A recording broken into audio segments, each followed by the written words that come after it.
నా హృదయపూర్వక వందనాలు తెలియచేస్తూ ఉన్నాను.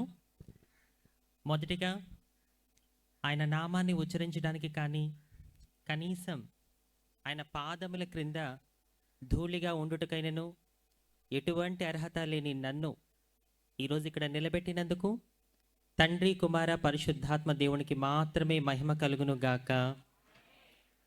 అలాగే మరి హైదరాబాద్ నుంచి, అలాగే ఇక్కడ కాకినాడ ప్రాంతం నుంచి, ఆయా గ్రామాల నుంచి, ప్రాంతాల నుంచి మరి నన్నైనా మిమ్మల్నైనా ఆహ్వానించి మరి క్రీస్తు ప్రేమతో మనల్ని అంగీకరించి మనకు ఆహ్వానం పలికి మరి ఈరోజు మనందరికీ ఇంత పెద్ద వేదిక వేసి మరి మన గురించి మనం చెప్పుకోవడానికి ఒక చక్కటి ప్లాట్ఫామ్ కల్పించిన మరి దేవుని దాసులు మరి జాన్ ప్రసాద్ గారికి, దైవజనులు జాన్ ప్రసాద్ గారికి, వారి కుమారులకు, వారి కుటుంబానికి ప్రత్యేక వందనాలు తెలియజేస్తూ ఉన్నాను. ఒక్కసారి గట్టిగా చప్పట్లు కొడుతూ నేను కనపరచాలి. నిజంగా ఒకప్పుడు మన బాధను పంచుకోవడానికి ఎవరితో చెప్పుకోవాలో అర్థమయ్యేది కాదు. కానీ ఈరోజు దేవుడు ఇలాంటి దైవజనుల ద్వారా ఇంత చక్కటి ప్లాట్ఫామ్ కల్పించి మనకి మైక్ ఇచ్చి మన బాధలు, మన కష్టాలు పంచుకోమని చెప్పడం నిజంగా ఇది మనందరికీ కూడా ఒక గొప్ప విజయం అనే చెప్పాలి. హల్లెలూయా. అలాగే ఆయా ప్రాంతాల నుంచి వచ్చిన మా క్రైస్తవ సింహాలైన దైవజనులు కూడా ప్రత్యేక వందనాలు తెలియజేస్తూ ఉన్నాను. చాలా సంతోషం. అలాగే ప్రత్యేకంగా మా హిజ్రా కమ్యూనిటీ వారికి, మరి పండు గారికి, కుమారమ్మ గారికి మరి క్షమించండి, మన నాయకులు కూడా కొంతమంది ఉన్నారు, వారి పేర్లు నాకు తెలియదు. ఎవరైతే మన హిజ్రా కమ్యూనిటీలో మరి పెద్దవాళ్ళు ఉన్నారో వారికి కూడా ప్రత్యేక వందనాలు తెలియజేస్తూ ఉన్నాను. ఒక్కసారి మరి చప్పట్లు కూడా దేవుని కనపరుస్తారా? నాకెందుకో చప్పట్లలో కొంచెం వెలితి కనిపిస్తుంది. మన స్టైల్లో చప్పట్లు కొడితే బాగుంటుందేమో. Very good. ఎందుకంటే చప్పట్లు కొట్టడం మనకన్నా బాగా ఎవరికి తెలియదు. కానీ ఆ చప్పట్ల వెనకాల ఉన్న ఇక్కట్లు కూడా ఈ సమాజానికి ఇంకా అర్థం కావట్లేదు. బావిలో ఉన్న వాళ్ళకే తెలుస్తుంది ఆ బావిలో ఉండే లోతు, పైనుండి చూసేవారికి తెలీదు. బట్ ఏదేమైనా యేసయ్య మాత్రం అందరినీ సమానంగా ప్రేమించే దేవుడు. హల్లెలూయా. మనుషులకి రకరకాల పక్షపాతాలు ఉంటాయి, కానీ మనిషిని చేసిన దేవుడికి ఎటువంటి పక్షపాతము ఉండదు అని ప్రూవ్ చేయడానికి మరి ఈరోజు దేవుడి సేవకుల ద్వారా మరి ఈ చక్కటి మీటింగ్ని ఇక్కడ ఏర్పాటు చేయడం జరిగింది. అయితే చాలామంది కొత్త వాళ్ళు కూడా ఉన్నారు కాబట్టి నా గురించి కొన్ని విషయాలు చెప్పి నేను ముందుకు వెళ్తాను. దానికన్నా ముందుగా మీ అందరికీ కూడా హ్యాపీ క్రిస్మస్. విషుతో ఏం చెప్పరా? నేర్చుకోలేదేమో. ఐ లవ్ యూ అంటే ఏమనాలి? ఇది బాగా తెలుసు మీకు. చెప్పండి హ్యాపీ క్రిస్మస్. మీ పక్కనున్న వాళ్ళకి షేక్ హ్యాండ్ ఇచ్చి చెప్పండి హ్యాపీ క్రిస్మస్ అని, సంతోషంతో, మనస్ఫూర్తిగా. హల్లెలూయా. నా గురించి కొన్ని విషయాలు చెప్పి నేను వాక్య సందేశంలోకి వెళ్తాను. నా పేరు డాక్టర్ అంజలి. దేవుడు నా చేత చేయిస్తున్న పరిచర్కి గాను స్పిర్నా థియలాజికల్ యూనివర్సిటీ నుంచి నేను గౌరవప్రదమైన డాక్టరేట్ని తీసుకోవడం జరిగింది. ఆ విధంగా నేను డాక్టర్ అంజలిగా పిలువబడుతూ ఉన్నాను. నేనుండేది హైదరాబాద్లో. ప్రస్తుతం నేను చేసే పని దేవుని కొరకు ఒక ఇవాంజలిస్ట్గా వాడబడుతూ ఉన్నాను. అంటే యేసయ్య నాలో పెట్టిన భారము, నాకు ఇచ్చిన దర్శనము అనేక ప్రాంతాలు వెళ్ళి సువార్త ప్రకటించమని. 2014లో దేవుడు నన్ను సేవకు పిలిచాడు. అప్పుడు నేను దేవునికి ప్రార్థన చేశాను, అయ్యా నేను ఎందుకు పనికిరాని దాన్ని అని చెప్పి పుట్టిన దగ్గర నుంచి ఇప్పటి వరకు నేను ఎంతగానో బాధపడుతూ ఉన్నాను. నువ్వేమో నన్ను నీ సేవ చేయమంటున్నావు. నేను ఎలా సేవ చేయాలి, ఏ సేవ చేయాలని చెప్పి 2014లో దేవుడు నన్ను సేవకు పిలిచినప్పుడు నేను ఎంతగానో దేవునికి ప్రార్థన చేశాను. అప్పుడు దేవుడు పరిశుద్ధ గ్రంథంలో ఒక చక్కటి మాటతో నాతో మాట్లాడారు. మీరు సర్వలోకమునకు వెళ్ళి సర్వ సృష్టికి సువార్తను ప్రకటించుడి అనే మాటతో 2014లో దేవుడు నన్ను సేవకు పిలవడం జరిగింది. నాటి నుంచి నేటి వరకు గడిచిన 10 సంవత్సరాలుగా దేవుడి మీద ఆధారపడుతూ ఇప్పటి వరకు మన 2 తెలుగు రాష్ట్రాలే కాకుండా మన భారతదేశంలో 18 రాష్ట్రాల్లో దేవుడు నన్ను వాడుకోవడం జరిగింది. అంతేకాకుండా ఇతర దేశాలు దాదాపు 9 దేశాలు వెళ్ళి నేను దేవుని సువార్తను ప్రకటించగలిగాను. ఇదంతా నా ఒక్కదాని విజయమే కాదు, ఇది మన విజయం. గట్టిగా చప్పట్లు కొట్టాలి దేవుడికి. నేను ఎప్పుడూ ఒకటి బలంగా నమ్ముతాను, ఏ రాష్ట్రం వెళ్ళినా, ఏ దేశం వెళ్ళినా అక్కడ నాతో పాటు దేవుని కృపతో పాటు నా కమ్యూనిటీ సపోర్టు, నా కమ్యూనిటీ ప్రేమ ఎప్పుడు నాకు ఉంటుందని నేను ఎప్పుడు నమ్ముతూనే ఉంటాను. ఒకప్పుడు మనకి ఓటు హక్కే లేదు, కానీ ఈరోజు దేశం దాటే పాస్పోర్ట్ వరకు మనం సంపాదించుకోగలిగాము. ఇది మన విజయమనే చెప్పాలి. హల్లెలూయా, హల్లెలూయా. మరి ఆ విధంగా స్వదేశంలోనే కాకుండా విదేశాలలో కూడా దేవుడి పనికిరాని పాత్ర చేత మరి సువార్త ప్రకటింప చేస్తూ మరి నిషేధించబడిన రాయి మూలకు తలరాయి అని వాక్యరీతిగా దేవుడు అనేక ప్రాంతాలలో అనేక రాష్ట్రాల్లో దేశాల్లో వాడుకుంటూ ఉన్నాడు. This is my present life. ఒకవేళ ఇక్కడ కూర్చున్న మీలో ఎవరైనా నాన్ కమ్యూనిటీ వాళ్ళు కూడా చాలామంది ఉన్నారు. ఎవరు ఈ అంజలి ఏంటి అనే ఒక సందేహం కూడా ఉంటుంది. వినండి, నేను కూడా ఒక హిజ్రా కమ్యూనిటీకి చెందిన వ్యక్తిని. ఒకప్పుడు నేను కూడా అలాంటి జీవితం జీవించిన వ్యక్తిని. ఈ విషయం చెప్పాక నాన్ కమ్యూనిటీకి చాలా ఆశ్చర్యంగా ఉండొచ్చు, కానీ ఒక విషయం మీరు గుర్తుపెట్టుకోండి, ఆశ్చర్య కార్యాలు చేయడం యేసయ్యకి మాత్రమే సాధ్యం. హల్లెలూయా. అందుకే ఆయన పేరులో ఒక పేరేంటో తెలుసా మీకు? ఆశ్చర్యకరుడు. ఆయన ఊరికే అనలేదు ఆశ్చర్యకరుడు అని, ఇలాంటి కార్యాలు చేస్తాడు కాబట్టి ఆయనకు ఆ పేరు వచ్చింది. మేబీ నాన్ కమ్యూనిటీ అనుకోవచ్చు, ఏంటి ఇలాంటి వాళ్ళని కూడా దేవుడు వాడుకుంటాడా, వీళ్ళకి కూడా దేవుడి సేవ చేసే అర్హత ఉందా? దేవుడి పరిచర్య అంటే ఎంతో పురుషులు చేయడం చూసాము, ఎంతో మంది స్త్రీలు చేయడం చూసాం, కానీ ఇలాంటి హిజ్రాలను ఏదో ట్రైన్లలోనూ షాపుల దగ్గర చూసాం తప్ప ఇలా మైకి పట్టుకొని దేవుడి మాటలు మాట్లాడి మేము ఏ రోజు చూడలేదే. ఇది చాలా వింతగా ఉంది, విచిత్రంగా ఉంది. అసలు వీళ్ళని కూడా దేవుడు తన సేవ కొరకు వాడుకుంటాడా, వీళ్ళకి కూడా దేవుడి సేవ చేసే అర్హత ఉంటుందా అనే రకరకాల సందేహాలు, డౌట్స్, క్వశ్చన్స్ ఇక్కడ కూర్చుని మీలో చాలా మందికి ఉంటాయి. అటువంటి వాళ్ళందరికీ దేవుని కృపతో ఒక మాట చెప్తాను, శ్రద్ధగా వినండి. నా యేసయ్య వాడుకోవాలి అనుకుంటే ఎవరినైనా, ఎలాంటి వ్యక్తినైనా సరే తన అమూల్యమైన రక్తంతో పరిశుద్ధపరిచి వాడుకుంటాడు అనడానికి అంజలి అనబడిన నా జీవితమే మీ అందరికీ ఒక ఉదాహరణ. హల్లెలూయా. నన్ను వాడుకున్న దేవుడు మిమ్మల్ని వాడుకోడా? నా స్థితిని మార్చిన యేసయ్య మీ స్థితిని మార్చడంటారా? మార్చగల సమర్థుడు. Humans can behave with partiality. Listen everybody, try to understand. Humans can behave with partiality, but God who created the humans can not behave partial. అంటే మనుషులే పక్షపాతులు అవుతారు, కానీ మనిషిని చేసిన దేవుడికి ఎటువంటి పక్షపాతము లేదు. యేసయ్య పక్షపాతి కాడు.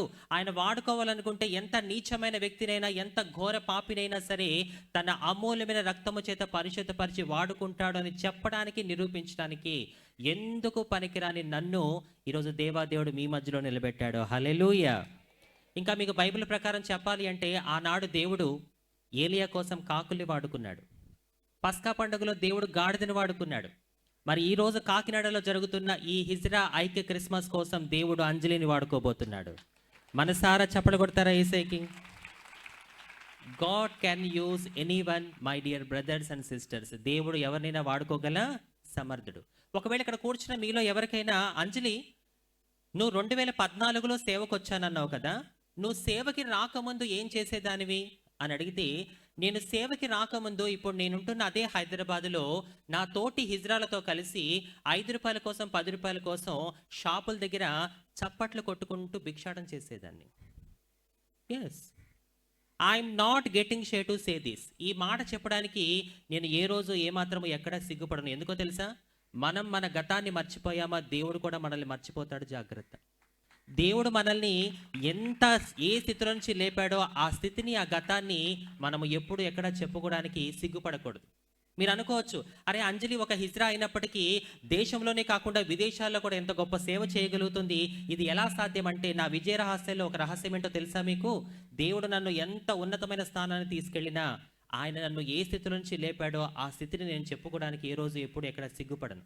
అలాగే ఇక్కడ కూర్చున్న మీ అందరికీ తెలియాలి, ఎలాంటి స్థితిలో ఉన్న అంజలిని దేవుడు ఏ విధంగా మార్చాడు, ఆ దేవుడు ఎంత గొప్పవాడు. హల్లెలూయా. మన వాళ్ళని అడుగుతున్నాను, మీలో ఎంతమంది అంజలిని చూద్దామని వచ్చారు? చాలా సంతోషం. కానీ ఒక మాటను చెప్పమంటారా? మీరందరూ నన్ను అభిమానిస్తున్నారు, ప్రేమిస్తున్నారు, ఇష్టపడుతున్నారు అంటే అది నన్ను బట్టి కాదు, నా పట్ల దేవుడు చేసిన కార్యాన్ని బట్టి. ఆ విషయంలో నాకు క్లారిటీ ఉంది.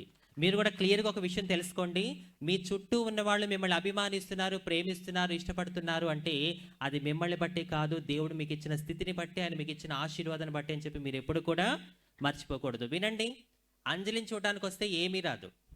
వింటున్నారా? అంజలిని చూడడానికి ఒకవేళ మీరు వస్తే ఏమీ రాదు, ఏమీ దొరకదు మీకు. కానీ అంజలి స్థితిని మార్చిన యేసయ్యని చూడడానికి వస్తే మీకు ఆశీర్వాదం వస్తుంది. హల్లెలూయా. రక్షణ వస్తుంది. హల్లెలూయా. జీవ గ్రంథంలో మీ పేరు లిఖించబడుతుంది. హల్లెలూయా. మీలో చాలామంది యూట్యూబ్లో, ఫోన్లో చూసిన అంజలిని లైవ్లో చూద్దామని వచ్చారేమో. స్మైలింగ్ అర్థమైపోయింది నాకు. కానీ నేను మాత్రం మీ అందరికీ ఈరోజు నా బ్రతుకుని మార్చిన యేసయ్య ఎంత గొప్పవాడో చూపించబోతున్నాను. హల్లెలూయా. నాలో మీకు అంజలి కనబడకూడదు. ఎవరు కనిపించాలి? యేసయ్య మాత్రమే కనిపించాలి. అది నా ప్రయాస పోరాటం. ఆ విధంగా నేను సేవకి రాకముందు తోటి హిజ్రాలతో కలిసి నేను కూడా భిక్షాటన చేశాను. కొన్ని సందర్భాల్లో నా కడుపు నింపుకోవడానికి వేరే మార్గం లేక ఏం చేశానో తెలుసా? నేను సేవకి రాకముందు పెళ్ళిళ్ళలోనూ ఫంక్షన్లలోనూ సినిమా పాటలకి రికార్డింగ్ డాన్సులు వేసుకుంటూ బ్రతికిందాన్ని. ఎస్, ఈరోజు మీ అందరి కళ్ళ ముందు కనబడుతున్న ఈ విధానం చూసి మోసపోకండి. అబ్బా, అంజలి ఎంత చక్కగా ట్రెడిషనల్గా శారీ కట్టుకొని సాంప్రదాయంగా భలే వచ్చిందని మీరు అనుకుంటున్నారేమో. దీన్ని చూసి మీరు మోసపోవద్దు. మీలో చాలామంది మాలాంటి హిజ్రాలు ఏ విధంగా డాన్సులు వేస్తారో చూసే ఉంటారు. అదే విధానంలో నేను కూడా సినిమా పాటలకు రికార్డింగ్ డాన్సులు వేసుకుంటూ బ్రతికాను. పాట మొదలు పెడితే పాట స్టార్టింగ్ నుంచి ఎండింగ్ వరకు నా మీద నోట్ల వర్షం కురిసేది. నేను డ్యాన్స్ వేస్తున్న టైంలో యూత్ కుర్రవాళ్ళందరూ వచ్చి నా మీద ఇలా డబ్బులు జల్లుతూ ఉండేవాళ్ళు. ఆ రకంగా నేను డ్యాన్సులు వేశాను. మరి ఈరోజు మీరందరూ చూస్తున్న ఈ విధానం అంటారా? నేను ఎలా కట్టుకోవాలి, ఎలా మాట్లాడాలి, ఎలా ప్రవర్తించాలి, ఇవన్నీ కూడా నా బ్రతుకుని మార్చిన యేసే నాకు నేర్పించుకుంటూ వచ్చేసాడు. హల్లెలూయా, హల్లెలూయా. నేను ఒక చౌదరి కుటుంబంలో పుట్టాను. ఒక కమ్మ కులంలో నేను పుట్టడం జరిగింది. మా అమ్మగారు ఒక బ్రాహ్మణ కుటుంబంలో పెరిగారు. కానీ నా బ్రతుకుని మార్చింది నా కులం కాదు, నా బ్రతుకుని మార్చింది నా కుటుంబం కాదు, ఈ సమాజం కాదు. నా బ్రతుకుని మార్చింది లోక రక్షకుడైన యేసయ్య. హల్లెలూయా, హల్లెలూయా. ఆయన మీ బ్రతుకును కూడా మార్చగల సమర్థుడు నా ప్రియ సహోదరి సహోదరుడు. సో ఇప్పుడు నాన్ కమ్యూనిటీ వాళ్ళకి, కమ్యూనిటీ వాళ్ళకి అందరికీ కూడా అంజలి ఎవరు అనే విషయంలో క్లారిటీ వచ్చిందా లేదా? వచ్చిందా లేదా? మరి కొంచెం ఆ డౌట్ ముఖాలు తీసేసి నవ్వుతూ ఉంటే మరి వరద బాధితుల మొహాలు పెట్టకండి, కొంచెం ఇబ్బందిగా ఉంది. కొంచెం కోల్గేట్ యాడ్లా. మీ టూత్పేస్ట్లో ఉప్పు ఉందా, కారం ఉందంటారా ఏంటి? సంతోషం. మీరు నవ్వితే చాలా బాగుంటారు తెలుసా. నిజంగా మీరు ఎలా ఉన్నా యేసయ్య మనల్ని ప్రేమిస్తున్నాడు. హల్లెలూయా. సో ఈ సమయంలో మీతో నా మనసులో ఒక మాట చెప్పాలనుకుంటున్నాను. With your permission. మీరు పర్మిషన్ ఇస్తే చెప్తాను. చెప్పమంటారా? పండు సిస్టర్ ఒకసారి పైకి రండి.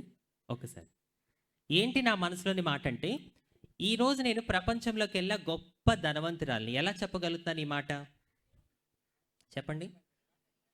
ఎందుకంటే నేను యేసయ్యని సంపాదించుకున్నాను కాబట్టి. హల్లెలూయా. ఈ ప్రపంచంలో గొప్ప ధనవంతుడు ఎవరైనా ఉన్నారు అంటే అది ఎవరో తెలుసా? క్రీస్తుని కలిగిన వ్యక్తే. హల్లెలూయా. మరి ఈ మాట మీరు చెప్పగలరా? అంజలి, అలా అయితే నేను కూడా యేసు ప్రభుని నమ్ముకున్నాను, నేను కూడా ధనవంతురాలని, నేను కూడా ధనవంతుడిని అని ఎంతమంది చెప్పగలరు మీలో? ఎంతమంది యేసయ్యని సంపాదించుకున్నారు? అయితే మీ పక్కన వాళ్ళకి షేక్ హ్యాండ్ ఇవ్వండి. ఇట్లా ఒకసారి ఇట్లా షేక్ హ్యాండ్ ఇవ్వండి మీ పక్కన ఉన్న వాళ్ళకి.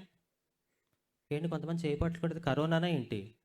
అది పోయి 2-3 సంవత్సరాలు అవుతుంది, ఇంకా మీ భయం పోలేదే ఏంటి? కరోనా కాదు కదా, వాళ్ళ అమ్మమ్మ వచ్చినా సరే మనల్ని ఎవరు ఏమీ చేయలేరు. ఎందుకంటే దేవుడి వాక్యం చెప్తుంది, ఏ తెగులు నీ గుడారము సమీపించదు. కాబట్టి విశ్వాసంతో ఇట్లా పట్టుకొని నేను చెప్పినట్టు మీ పక్కన వాళ్ళకి చెప్పాలి. ఈ రోజు నుంచి నువ్వు కూడా ప్రపంచంలోకి వెళ్ళా గొప్ప ధనవంతురాలివి. ఎందుకో తెలుసా? మనం యేసయ్యని సంపాదించుకున్నాం కాబట్టి బాధపడకు, బెంగపడకు. కొంచెం తలకైపుతూ చెప్పండి. మరి బొమ్మల్లా ఉంటున్నారు అందరూ కూడా. చెప్పండి. బాధపడకు, బెంగపడకు, భయపడకు, ధైర్యంగా ఉండు. ఈ క్రిస్మస్ నీ జీవితంలో, నీ కుటుంబంలో ఒక అద్భుతం జరిగించబోతుంది. కాబట్టి ధైర్యంగా ఉండు. భుజమే చేయవే చెప్పండి, ధైర్యంగా ఉండు. భుజం ఊపుతూ కూడా చెప్పొచ్చు, ధైర్యంగా ఉండు. గట్టిగా చప్పలు కొడుతూ ఏం కనపరచాలి. Thank you so much. Yes, ఈ సమయంలో మరి వాక్య సందేశంలోకి వెళ్ళే ముందు కొన్ని విషయాలు మీకు తెలియజేసి నేను డైరెక్ట్గా వాక్యంలోకి వెళ్ళిపోతాను. క్రిస్మస్ అంటే ఏంటో మీ అభిప్రాయంలో నాకు తెలియచేయాలి. క్రిస్మస్ అంటే ఏంటి? క్రిస్మస్ అంటే క్రీస్తుని ఆరాధించడం. Right, very good. అలాగే క్రిస్మస్ అంటే దేవుడు మానవుడైన రోజు. చప్పట్లు కొడతారా గట్టిగా? దేవుడు మానవుడైన రోజు. ప్రపంచమంతా జరుపుకునే పండగ, ఏకైక పండుగ. ఏ పండుగ? క్రిస్మస్ పండుగ. కావాలంటే మీరు మీ అందరి దగ్గర స్మార్ట్ ఫోన్స్ ఉంటాయి కదా, ఆ స్మార్ట్ ఫోన్స్లో మీరు గూగుల్లోకి వెళ్ళి how many countries in the world, ప్రపంచంలో ఎన్ని దేశాలు ఉన్నాయి అని కనుక మీరు గూగుల్లో సెర్చ్ చేస్తే there are 195 recognised countries in the world అని చూపిస్తుంది. అంటే 195 దేశాలు ఈ ప్రపంచంలో ఉన్నాయని చూపిస్తుంది. వెంటనే మీరు how many countries celebrate Christmas, ఎన్ని దేశాలు క్రిస్మస్ పండుగని జరుపుకుంటాయి అని మీరు వెంటనే సెర్చ్ చేస్తే మోర్ దెన్ 160 అని చూపిస్తుంది. అంటే 165 దేశాలకు పైగా అని. అంటే ప్రపంచంలో ఉన్న 195 దేశాలలో 160 దేశాలకు పైగా జరుపుకునే ఏకైక పండుగ, అద్భుతమైన పండుగ మన క్రిస్మస్ పండుగ. హల్లెలూయా, హల్లెలూయా. ఈ పండుగ ఒక వీధికి కాదు, ఒక గ్రామానికి కాదు, ఒక మండలానికి కాదు, ఒక జిల్లాకి కాదు, ఒక రాష్ట్రానికి కాదు, ఒక దేశానికి కాదు. ఇది ప్రపంచమంతా జరుపుకునే లోక రక్షకుని పండుగ. హల్లెలూయా, హల్లెలూయా. అయితే యేసయ్య ఈ లోకానికి ఎందుకు వచ్చాడు? ఒకసారి ఈ ప్రశ్నకి సమాధానం బైబిల్ ఏం చెప్తుందో చూద్దాము. ఒకసారి బైబిల్ చూడండి, మత్తయి సువార్త 1వ అధ్యాయము 21వ వచనము. మన వాళ్ళు ఎవరైనా గట్టిగా చదివేవాళ్ళు చదవండి. ఉమ్, ఉమ్, ఉమ్, ఉమ్, ఉమ్, ఉమ్. మత్తయి సువార్త 1:21, 1వ అధ్యాయం 21వ వచనం. Um, um, um, um, um, um, um. Very good. తన ప్రజలను వారి పాపముల నుండి ఆయనే రక్షించును. ప్రజలను వారి పాపములను రక్షించడానికి యేసయ్య ఈ లోకానికి వచ్చాడు. ప్రజలంటే ఎవరు? పురుషుల, స్త్రీల, ఎవరు? అందరూ ప్రజలు. నాకు అనిపిస్తుంది అక్కడ దేవుడు ఈ మాట చెప్పిస్తున్నప్పుడు ఆ సమయంలో దేవుడు మనల్ని కూడా జ్ఞాపకం చేసుకున్నాడు. గట్టిగా చప్పట్లు కొట్టండి. ప్రజలను వారి పాపముల నుండి రక్షించుటకు లోక రక్షకుడు యేసయ్య ఈ లోకానికి వచ్చాడు అని చెప్పి దేవుడి వాక్యం చాలా స్పష్టంగా చెప్తుంది నా ప్రియ సహోదరి సహోదరుడా. అలాగే ప్రజలు అంటే అందులో స్త్రీలు పురుషులతో పాటు హిజ్రాలుగా, ట్రాన్స్జెండర్స్గా మనం కూడా ఖచ్చితంగా ఉన్నాము. అండ్ ఇంకొక విషయం నేను చెప్పాలనుకున్నది మీతో ఏంటంటే, యేసయ్య, మనం ఆరాధిస్తున్న యేసయ్య ఎప్పుడైనా ఎక్కడైనా నేను స్త్రీలకు మాత్రమే దేవుణ్ణి, పురుషులకే దేవుణ్ణి అని చెప్పాడా? చెప్పాడా? దీనికి సమాధానం బైబిల్లో ఇంకొక మాట ఉంది, చూద్దాము. యోహాను సువార్త 3వ అధ్యాయము 16వ వచనం చూడండి ఒకసారి. 3:16. దేవుడు దేన్ని ప్రేమించాడంట? లోకమును ఎంతో ప్రేమించను. అంటే దేవుడు లోకాన్ని ప్రేమించాడు అంటే లోకములో ఉన్న ప్రతి ఒక్కరిని ఆయన ప్రేమిస్తాడు. నేను ఇందాక చెప్పినట్టుగా మనుషులకి రకరకాల భేదాలు ఉంటాయి, కానీ దేవుడికి ఎటువంటి భేదము కూడా ఉండదు. దేవుడు లోకములో ఉన్న ప్రతి ఒక్కరిని ప్రేమిస్తాడు. మనుషులకే పక్షపాతం ఉంటుంది, కానీ మనిషిని చేసిన దేవుడికి పక్షపాతం అనేది ఉండదు. దేవుడు లోకమును ఎంతో ప్రేమించను. నెక్స్ట్, ఆయన తన అద్వితీయ కుమారునిగా పుట్టిన వాని యందు విశ్వాసముంచు ప్రతి వాడును నశింపక నిత్య జీవం పొందినట్లు ఆయనను అనుగ్రహించెను. విశ్వాసముంచు ప్రతి పురుషుడు అని ఉందా అక్కడ? విశ్వాసముంచు ప్రతి స్త్రీ అని ఉందా? మరి అక్కడ ఏమనుంది? విశ్వాసముంచు ప్రతి వాడును నశింపక నిత్య జీవము పొందునట్లు ఆయనను అనుగ్రహించెను. For God so loved the world, that's why he gave his only son, that whoever believes in him should not perish but eternal life. దేవుడు లోకమును ఎంతో ప్రేమించి ప్రతి ఒక్కరికి ఆయన రక్షణ దయచేస్తున్నాడు. అలాగే మీకు అపోస్తల కార్యములు 10వ అధ్యాయము 34 నుంచి చదవండి. దేవుడు పక్షపాతి కాడని నిజముగా గ్రహించున్నాము. చూసారా, దేవుడు ఎవరు కాదంట? దేవుడు పక్షపాతి అయ్యుంటే ఈరోజు మనమందరం ఇక్కడ ఈ విధంగా కూడుకునే వాళ్ళము కాదు, సేవకులు మనల్ని పిలిచేవాళ్ళు కాదు. దేవుడు ఎటువంటి పక్షపాతము లేని దేవుడు యేసయ్య అని చెప్పి అక్కడ వాక్యం చెప్తుంది. నెక్స్ట్ చదవండి, 35. ప్రతి జనములోను ఆయనకు భయపడి నీతిగా నడుచుకుని వానిని ఆయన అంగీకరించును. ఎవరిని అంగీకరిస్తాడంట దేవుడు? ప్రతి జనము అని ఉంది అక్కడ. పలానా కమ్యూనిటీ, పలానా వర్గం అని చెప్పి బైబిల్లో ఎక్కడా కూడా లేదు. నీ కులం ఏదైనా, నీ మతం ఏదైనా, నీ జాతి ఏదైనా, నువ్వు ఎంత ఘోర పాపమైనా సరే ప్రతి జనములోనూ ఆయనకు భయపడి నీతిగా నడుచుకుంటే దేవుడు ఏం చేస్తాడంట? అంగీకరిస్తాడు, ప్రేమిస్తాడు, ఆశీర్వదిస్తాడు, మన స్థితిని మారుస్తాడు. హల్లెలూయా. బైబిల్లో ఒక మాట ఉంటుంది, ప్రయాసపడి భారము మోయిచున్న సమస్త జనులారా అన్నాడే తప్ప పురుషులు స్త్రీలు అని చెప్పి దేవుడు ఏ రోజు ఎక్కడ కూడా చెప్పలేదు. ప్రయాసపడి భారము మోయించిన సమస్త జనులారా నా యొద్దకు రండి, నేను మీకు విశ్రాంతిని కలుగజేస్తాను అన్నాడు. అలాగే ఇంకొక మాట ఏమన్నాడు తెలుసా? నా మందిరము సమస్త జనులకు ప్రార్థనా మందిరము అన్నాడు తప్ప ఏ రోజు పలానా వాళ్ళకి మాత్రమే నా మందిరం మందిరం అని చెప్పి దేవుడు ఎక్కడా కూడా చెప్పలేదు నా ప్రియ సహోదరి సహోదరుడు. అలాగే చివరికి ఒక మాట ఉంటుంది, యేసుక్రీస్తు అందరికీ ప్రభు. నా యేసయ్యకి నీ కులంతోనూ మతంతోనూ రంగుతోనూ భాషతోనూ స్థితిగతులతోనూ సంబంధం లేదు. మీకు తెలుసా, యేసయ్యకి లింగభేదం కూడా లేదు. హల్లెలూయా. ఒకవేళ యేసయ్యకి లింగభేదం ఉంటే హిజ్రాలుగా మనం ఎందుకు ఇక్కడ ఉంటాం? రకరకాల లింగభేదాలు, స్త్రీలు పురుషులు హిజ్రాలు అనే లింగభేదాలు మనుషులకి ఉంటాయి, కానీ మనిషిని చేసిన దేవుడికి ఎటువంటి భేదము కూడా లేనే లేదు నా ప్రియ సహోదరి సహోదరుడా. ఈ మాట చెప్తున్నప్పుడు నాన్ కమ్యూనిటీకి కొంత ఆశ్చర్యం కలగవచ్చు, ఏంటి దేవుడికి లింగభేదం లేదా అని చెప్పి. అవును, దేవుడికి లింగభేదం లేదు కాబట్టి ఈ రోజు హిజ్రాన్ అయినప్పటికీ దేవుడు నన్ను వాడుకుంటున్నాడు, మిమ్మల్ని ఆశీర్వదిస్తున్నాడు. హల్లెలూయా. ఒక మాట నన్ను చెప్పనివ్వండి, ఇక్కడ కూర్చున్న మనం అందరము కూడా రెండు విషయాల్లో సమానం. చాలా మంది షాక్ అవుతున్నారు, ఏంటి ఇక్కడ కూర్చున్న మనమందరం కూడా రెండు విషయాల్లో సమానమా? ఏంటి అంజలి ఆ రెండు విషయాలు? ఎస్, ఇక్కడ స్త్రీలు ఉన్నారు, పురుషులు ఉన్నారు, హిజ్రాలు ఉన్నారు, ధనికులు ఉన్నారు, పేదవారు ఉన్నారు, సొంత ఇంట్లో ఉంటున్న వారు ఉన్నారు, అద్దింట్లో ఉంటున్న వారు ఉన్నారు, 3 పూటల కడుపు నిండా తినగలుగుతున్న వారు ఉన్నారు, పూట గడవడమే కష్టంగా ఉన్న వాళ్ళు ఉన్నారు, రకరకాల క్లాసుల వాళ్ళు కాస్ట్ల వాళ్ళు ఇక్కడ ఉన్నారు. బట్ ఇక్కడ కూర్చున్న మనమందరము కూడా రెండు విషయాల్లో సమానం. ఏంటా రెండు విషయాలు? ఒకటి, ఇన్ని సంవత్సరాలుగా మనం చెప్పుకుంటున్న స్త్రీలు పురుషులు నపుంసకులు హిజ్రాలు అనే ఈ లింగభేదాలన్నీ మన దేహానికి తప్ప మన ఆత్మకి ఎటువంటి లింగభేదము లేదు. బిగ్గరగా చప్పట్లు కొడుతున్నాం కనపరచండి. అందుకే వాక్యం చెప్తుంది, దేవుడు ఆత్మ గనుక ఆయనను ఆరాధించువారు ఆత్మతోనూ సత్యముతోనూ ఆరాధించుడి అని చెప్పి దేవుడు అక్కడ వాక్యంలో చెప్పడం జరిగింది. ఇప్పుడు మన ఆత్మ విషయంలో మనకేమైనా భేదం ఉందా?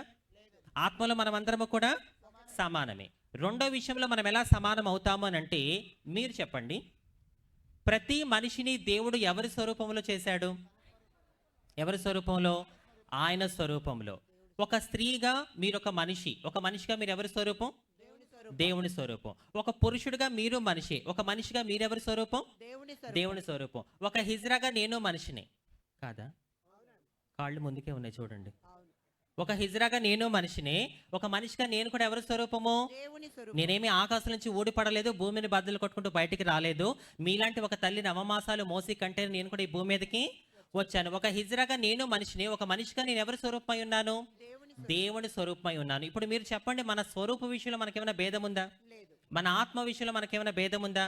దేవుడిచ్చిన గొప్ప స్థితిని బట్టి చప్పట్లు కొడుతూ దేవుని కనపరచండి. ఈరోజు అనేక రాష్ట్రాలలో అనేక దేశాల్లో, నేను ఇందాక చెప్పాను, ఇప్పటి వరకు 18 రాష్ట్రాలు వెళ్ళాను ఇండియాలో సువార్త చెప్పడానికి. ఇతర దేశాలు దాదాపు 9 దేశాలు దేవుడు నన్ను తీసుకెళ్లి తన సాక్షిగా నిలబెట్టుకున్నాడు. ఒక హిజ్రాన్ అయినప్పటికీ ఇన్ని రాష్ట్రాలలో ఇన్ని దేశాలలో నేను సువార్త ప్రకటించగలుగుతున్నాను అంటే దానికి కారణం మొదట దేవుని కృప అయితే, రెండోది ఏంటో తెలుసా? అనేక మంది దేవుని సేవకులు, అనేక మంది దేవుని సేవకులు ఈ సత్యాన్ని గ్రహించారు. అరే, హిజ్రాలు అనేవాళ్ళు కూడా మనుషులే, ఒక మనిషిగా వారు కూడా ఎవరి స్వరూపమై ఉన్నారు? దేవుని స్వరూపమై ఉన్నారు. ఈ లింగభేదాలు అనేవి దేహానికి తప్ప ఆత్మకి ఎటువంటి లింగభేదము లేదు. వాళ్ళలో ఉన్న ఆత్మ నశించిపోకూడదు, ఆ ఆత్మ పరలోకం చేరాలనే ఉద్దేశంతో ఈరోజు జాన్ ప్రసాద్ గారు కావచ్చు, ఇలాంటి సేవకులు కావచ్చు, అనేక మంది సేవకులు ఈరోజు క్రీస్తు ప్రేమతో హిజ్రాల్ని ప్రేమిస్తున్నారు. హల్లెలూయా. ఒకసారి దైవ సేవకులకి మీరందరూ చప్పట్లు కొడుతూ దేవుని కనపరచండి, దేవుని దాసులకు. మరి ఒకప్పుడు మనం చర్చిలోకి వెళ్ళడం చాలా కష్టమయ్యేది, కానీ ఈరోజు అనేక సంఘాలలో హిజ్రాలు కనబడుతున్నారు, పాటలు పాడుతున్నారు, వాళ్ళు కూడా వాక్యం చెప్తున్నారు, దేవుని చర్చిలోకి వెళ్ళి కూర్చొని వాక్యం వినగలుగుతున్నారు. అంటే ఎంతో మంది సేవకులు ఈ సత్యాన్ని గ్రహించారు కాబట్టి అది సాధ్యమవగలిగింది. హల్లెలూయా. ఇంకొక మాట కూడా నేను చూపిస్తాను. ఒకసారి నిర్గమకాండము 4వ అధ్యాయం 11వ వచనం ఒకసారి చూడండి. యెహోవా మానవులకు నోరిచ్చిన వాడు ఎవడు? మూగవానిగానే గాని, చెవిటివానిగా గాని, దృష్టి గలవానిగానే గాని, గురుటివానిగా గాని పుట్టించిన వాని ఎవడు? యెహోవానైనా నేనే కదా. చెవిటి వారిని పుట్టించింది ఎవరంట? మూగవారిని, గురుటివారిని, స్త్రీలను, పురుషులను, హిజ్రాలను. గట్టిగా చప్పలు కొడుతూ కనపరచాలి. కలిగి ఉన్నదేదియు ఆయన లేకుండా కలగలేదు నా ప్రియ సహోదరి సహోదరుడా. దేవుడి వాక్యం చెప్తుంది, ఈ భూలోకములో ఏది జరిగినా అది నా చిత్తం లేకుండా జరగదు. గ్రుడ్డివారిని, కుంటివారిని, మూగవారిని, స్త్రీలని, పురుషుల్ని, హిజ్రాల్ని అందరినీ సృష్టించింది ఎవరంట? దేవుడే అని చెప్పి వాక్యం చాలా స్పష్టంగా చెప్తుంది నా ప్రియ సహోదరి సహోదరుడా. అయితే నేను మెయిన్ మెసేజ్లోకి వెళ్లే ముందు ఒక 3 విషయాలు చెప్పి నేను ముందుకు వెళ్తాను. ముఖ్యంగా హిజ్రాల గురించి ఒక 3 విషయాలు నేను మాట్లాడాలనుకుంటున్నాను. ముఖ్యంగా నాన్ కమ్యూనిటీ వాళ్ళు ఎవరైతే ఇక్కడ ఉన్నారో, స్త్రీలు పురుషులు ఎవరైతే ఉన్నారో చాలా జాగ్రత్తగా వినండి. మీరు అనుకోవచ్చు, ఎందుకు మేము హిజ్రాల గురించి ఈ విషయాలు తెలుసుకోవాలి అంటే, మీకు తెలుసా 2011 జనాభా లెక్కల ప్రకారం మన భారతదేశంలో మనలాంటి హిజ్రాల సంఖ్య 5 లక్షలు. ఎంతమంది? 5 లక్షలు. ఈ విషయం నాన్ కమ్యూనిటీకి తెలుసో తెలీదు, నాకు తెలీదు. ఎవరికైనా తెలుసా నాన్ కమ్యూనిటీలో ఉన్న వాళ్ళకి? చాలా వరకు ఏమనుకుంటారంటే మనకు తెలిసిందే మన ప్రపంచం అనుకుంటాం మనం, కానీ మనకు తెలియని ప్రపంచం మన చుట్టూ చాలా ఉంది. 2011 జనాభా లెక్కల ప్రకారం భారతదేశంలో ఉన్న హిజ్రాల సంఖ్య 5 లక్షలు. మరి ఇన్ని లక్షల మంది హిజ్రాల్లోంచి దేవుడు అంజలిని ఒక ఇవాంజలిస్ట్గా వాడుకుంటున్నాడు అంటే 3 కారణాలు. ఏంటా 3 కారణాలు అంటే, 1 నశించిపోతున్న ఆత్మల్ని రక్షించడానికి, 2 సంఘాలను ఆత్మీయంగా బలపరచడానికి, 3 నాలాంటి హిజ్రాల మీద ఉన్న అపోహల్ని పోగొట్టి వాళ్ళను కూడా క్రీస్తు ప్రేమలోకి నడిపించడానికి. హల్లెలూయా, హల్లెలూయా. సో కాబట్టి హిజ్రాలు అందరూ కూడా దేవుని తెలుసుకోవాలి, వాళ్ళ జీవితాలు మంచిగా అవ్వాలి అంటే ఖచ్చితంగా నాన్ కమ్యూనిటీ ఎవరైతే ఉన్నారో వాళ్ళు ఖచ్చితంగా ఈ 3 విషయాలు మీరు తెలుసుకోవాలి. వినండి చెప్తున్నాను. 1, నన్ను చాలా మంది అడిగే ప్రశ్న ఏంటంటే, ఎందుకు హిజ్రాలు భిక్షాటన చేస్తూ బ్రతుకుతారు, వాళ్ళు మంచిగా బ్రతకొచ్చు కదా అని చెప్పేసి చాలా ఈజీగా ఆ మాట చెప్పేస్తూ ఉంటారు. బట్ ఎందుకు హిజ్రాలు భిక్షాటన చేసుకుంటూ బ్రతకాల్సి వస్తుంది అంటే వినండి చాలా శ్రద్ధగా. Because we don't have any opportunity in this society as a human being. Nobody recognise us as a human and society doesn't accept us to work with them. మాతో కలిసి పనిచేయడం ఎవరికి నచ్చదు, అసలు మాకు పని ఇవ్వరు. ఇప్పుడు కొంచెం జనరేషన్ మారింది. ఒక 10-15 ఏళ్ల క్రిందకి వెళ్తే ఇక్కడ కుమారమ్మ ఉన్నారు, పెద్ద వయసు వారు, చాలా తల్లులు లాంటి వాళ్ళు, చాలా పెద్దవాళ్ళు ఉన్నారు. వాళ్ళ జనరేషన్లో చూసుకుంటే హిజ్రాలకి ఉన్న పోరాటాలు మామూలు కాదండి. ఈ జనరేషన్లో ఉన్న పిల్లలు చాలా మంది, చిన్న చిన్న పిల్లలు 20 ఏళ్ళు, 25 ఏళ్ల లోపోళ్ళు ఉన్నారు. మీరు చాలా బ్లెస్డ్ అనమాట, మీరు చాలా లక్కీ. ఒకప్పటి జనరేషన్లో చూసుకుంటే హిజ్రాలకి ఎన్నో భయంకరమైన పోరాటాలు, సవాళ్ళు, ఛాలెంజ్లు ఉండేవి. ఎందుకంటే సమాజంలో ఎక్కడ కూడా మనకి ఎటువంటి ఆపర్చునిటీ ఇవ్వరు. ముఖ్యంగా వెలివేత అనేది మన కుటుంబాల నుంచి మనకి ఏర్పడుతుంది. అయినా ఆడపిల్లలు పుడుతుంటేనే ఒప్పుకోని కుటుంబాలు మనలాంటి వాళ్ళు పుడితే ఒప్పుకుంటాయా? ఒప్పుకో. ఇక్కడ కూర్చున్న ప్రతి ఒక్క హిజ్రా గురించి నేను మాట్లాడగలిగితే మీలో ఎంతమంది మీ కుటుంబాలు అర్థం చేసుకున్నాయంటే వాళ్ళ కళ్ళమట కన్నీళ్ళు వస్తాయి. కేవలం కన్న వాళ్ళే పరువు కోసం మమ్మల్ని కాదంటారు. మేము వాళ్ళ ఇంట్లో ఉంటే ఏం చేస్తారంటే తోటి అన్నదమ్ములకి, అక్క చెల్లెలకి పెళ్ళిళ్ళు అవుతాయో లేదో. నేను ఇందాక చెప్పాను, నేను ఒక చౌదరి కుటుంబంలో పుట్టాను, మా అమ్మగారు ఒక బ్రాహ్మణ కుటుంబంలో పెరిగారు. అగ్ర కులంలో నేను ఒక హిజ్రాగా పుట్టడం వల్ల నా కుటుంబానికి నేను దూరం అవ్వాల్సిన పరిస్థితి నాకు ఏర్పడింది. ఇక్కడ చాలా వరకు 90% హిజ్రాలు అందరూ కూడా కుటుంబానికి దూరం అయిపోయి ఒంటరిగా బ్రతుకుతున్న జీవితాలు. ఇక వీళ్ళందరినీ కాదనుకొని సమాజంలోకి వస్తారు. స్నేహితులు అర్థం చేసుకోరు, బంధువులు చేరదీయరు. సమాజంలో నీదొక ఆడాకాని మగాకాని జీవితం అని చెప్పి సమాజం మమ్మల్ని ఎగతాళి చేస్తూ ఉంటుంది. అప్పుడు చావు బ్రతుకుల మధ్యలో ఏం చేసి బ్రతకాలో తెలియక, ఎలా బ్రతకాలో తెలియక చావు బ్రతుకుల మధ్యలో కొట్టుమిట్టులాడుతూ మా హిజ్రాలు అనేవాళ్ళు ఆ విధంగా భిక్షాటన చేసుకుంటూ బ్రతుకుతారు. చాలా మంది అదే ఆలోచన అడుగుతూ ఉంటారు నన్ను, ఎందుకు హిజ్రాలు ఆ విధంగా భిక్షాటన చేస్తున్నారంటే దిస్ ఇస్ ద రీజన్. కుటుంబం అర్థం చేసుకోదు, స్నేహితులు అర్థం చేసుకోరు, బంధువులు అర్థం చేసుకోరు, అలాగే సమాజంలో కూడా మాలాంటి వాళ్ళకి రెస్పెక్ట్ లేదు. కాబట్టి ఏం చేయాలో అర్థం కాక మా కడుపు నింపుకోవడానికి వేరే మార్గం లేక మేము ఆ విధంగా జీవిస్తూ ఉంటాం. ఇది మా చప్పట్ల వెనకాల ఉన్న ఇక్కట్లు. ఇక్కడ చాలామంది నాన్ కమ్యూనిటీ వాళ్ళు ఉన్నారు. మీరు కూడా కొన్ని సందర్భాల్లో చప్పట్లు కొడతారు కదా, కానీ మీరు కొట్టే చప్పట్లు మాత్రమే. కానీ మేము కొట్టే చప్పట్లు మా ఆవేదనని, మా ఆక్రోశాన్ని, మా బాధని మీకు తెలియజేస్తున్నాయి. కానీ మీరు మా చప్పట్లు వినడానికి ఇష్టపడరు. హల్లెలూయా. ఎవరు ఎమోషన్లోకి వెళ్ళిపోకండి, ఒకసారి గట్టిగా హల్లెలూయా చెప్పండి. 1, ఎందుకు హిజ్రాలు జీవిస్తారు. 2వ విషయము, సమాజంలో చాలా మంది హిజ్రాలకి డబ్బులు ఇస్తూ ఉంటారు. ఎందుకు ఇస్తారని కొంతమంది నన్ను క్వశ్చన్ అడుగుతూ ఉంటారు. నేనేం చెప్తానంటే, చాలా వరకు సమాజంలో ఉన్న ఒక నమ్మకం ఏంటంటే హిజ్రాలకి డబ్బులు ఇచ్చి వాళ్ళ దీవెన తీసుకుంటే వాళ్ళ ఆశీర్వాదము మంచిదే అనే నమ్మకంతో కొంతమంది డబ్బులు ఇస్తూ ఉంటారు. కొంతమంది పాపం వీళ్ళకి ఎవరు కూడా లేరు కదా అని చెప్పి ప్రేమతో జాలితో కూడా ఇచ్చేవాళ్ళు సమాజంలో చాలా మంది ఉన్నారు. అండ్ 3వ విషయము చాలా ఇంపార్టెంట్, ఇది తెలుసుకోండి. మరి హిజ్రాల గురించి బైబిల్లో ఉందా లేదా? ఎవరైనా చెప్పొచ్చు, మన వాళ్ళు చెప్పొచ్చు, మా నార్మల్ వాళ్ళు చెప్పొచ్చు. హిజ్రాల గురించి బైబిల్లో ఉందా లేదా? ఉంది. అయితే మీకు చాలా బాగా తెలుసు వాక్యం. చెప్పండి, బైబిల్లో హిజ్రాలు ఎన్ని రకాలు? చాలా మంది ఆలోచిస్తున్నారు, ఏంటి బైబిల్లో హిజ్రాలు కూడా రకాలు ఉన్నారా అని చెప్పి. ఎన్ని రకాలు? 3 రకాలు. కొంతమంది ఏమో ఇలా అంటున్నారు, 4 అంటున్నారు, కొంతమంది ఇలా అంటున్నారు. హల్లెలూయా. మీకు తెలుసా ప్రపంచంలో అత్యధికంగా అమ్ముడుపోయే పుస్తకాలలో మొదటి స్థానంలో ఉన్న పుస్తకం ఏంటో తెలుసా? గట్టిగా చప్పట్లు కొట్టండి ఒకసారి. ప్రపంచంలో మీరు ఈ ఇన్ఫర్మేషన్ అంతా కూడా మీకు గూగుల్లో ఉంటుంది, మీరు చూసుకోవచ్చు. ప్రపంచంలో అత్యధికంగా వేగంగా అమ్ముడుపోయే గ్రంథాల్లో మొదటి వరుసలో ఉన్న గ్రంథం బైబిల్. ఈ బైబిల్లో మనలాంటి హిజ్రాల గురించి చాలా గొప్ప గొప్ప విషయాలు రాయబడి ఉన్నాయి. చప్పట్లు కొడతారు ఒకసారి? గట్టిగా చప్పట్లు కొట్టాలి. ప్రపంచములోనే అతి వేగంగా అమ్ముడుపోతున్న గ్రంథములో మనలాంటి హిజ్రాల గురించి ఎన్నో గొప్ప గొప్ప విషయాలు ఉన్నాయి. నా ప్రియ సహోదరి సహోదరుడా, ఒక మాట చెప్పండి, బైబిల్లో ముఖ్యమైన 3 పాత్రలు ఎవరు? ఎనీవన్? బైబిల్లో ఉన్న ముఖ్యమైన 3 మెయిన్ రోల్స్ ఎవరండి? Very good. తండ్రి, కుమార, పరిశుద్ధాత్మ. ఈ ముగ్గురు లేకపోతే బైబిల్ కూడా లేనట్టే కదా. అయితే మీకు తెలుసా, ఈ తండ్రి, కుమార, పరిశుద్ధాత్మ దేవుడు మనలాంటి హిజ్రాల గురించి బైబిల్లో ఎన్నో విషయాలు చెప్పారు. అది మీకు ఆశ్చర్యంగా ఉండొచ్చు. ఏంటంజలి? బైబిల్ మొత్తములో తండ్రి, కుమార, పరిశుద్ధాత్మ దేవుడు వీళ్ళు ముగ్గురు కూడా మనలాంటి హిజ్రాల గురించి ఎన్నో విషయాలు చెప్పారా? ఏంటా విషయాలు ఒకసారి చూద్దాం. తండ్రి, కుమార, పరిశుద్ధాత్మ. లాస్ట్లో ఎవరున్నారు? కింద నుంచి పైకి వెళ్దాం. పరిశుద్ధాత్మ దేవుడు మన గురించి ఏం చెప్పాడో బైబిల్లో ఒకసారి చూద్దాం రండి. అపోస్తుల కార్యములు 8వ అధ్యాయము 26వ వచనం చదవండి. ప్రభువు దూత నీవు లేచి దక్షిణముగా వెళ్ళి యెరూషలేము నుండి గాజాకు పోవు అరణ్య మార్గమునకు కలిసి కొమ్మని పిలుపుతో చెప్పగా అతడు లేచి వెళ్ళెను. అప్పుడు ఐథియోపియల రాణి అయిన, వినండి, చాలా జాగ్రత్తగా వినాలి. అప్పుడు ఐథియోపియల రాణి అయిన, కందాకే క్రింద మంత్రి అయి ఆమె యొక్క ధనాగారం అంతటి మీదనున్న ఐథియోపియుడైన నపముస్కుడు ఆరాధించుటకు యెరూషలేమునకు వచ్చి ఉండెను. నెక్స్ట్, అతడు తిరిగి వెళ్ళుచు తన రథం మీద కూర్చుండి